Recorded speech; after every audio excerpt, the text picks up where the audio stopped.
الكابتن سيد عبد الحفيظ في مناظرة مع قهوة فايق بيتكلم مع الكابتن طارق السيد، وبيقول له ان الزمالك ما عملش رومونتادا بقاله 37 سنة على النادي الاهلي. فالكابتن طارق السيد قال له ايه؟ والسوبر الافريقي ما النادي الزمالك عمل رومونتادا.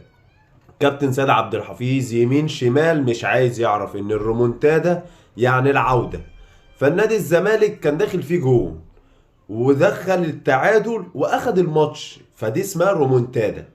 ده لغة عربية، خش ابحث على جوجل اي حاجة. في الدوري الاسباني نفس الكلام. الرومونتادا يعني العودة مش المكسب. العودة في النتيجة، العودة في المباراة، المكسب بتاع المباراة بعد ما كنت خسران.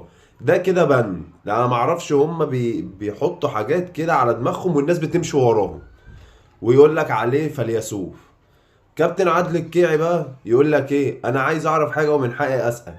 هو ليه النادي الاهلي ما بيلعبش المصري البورسعيدي والاسماعيلي في القاهره؟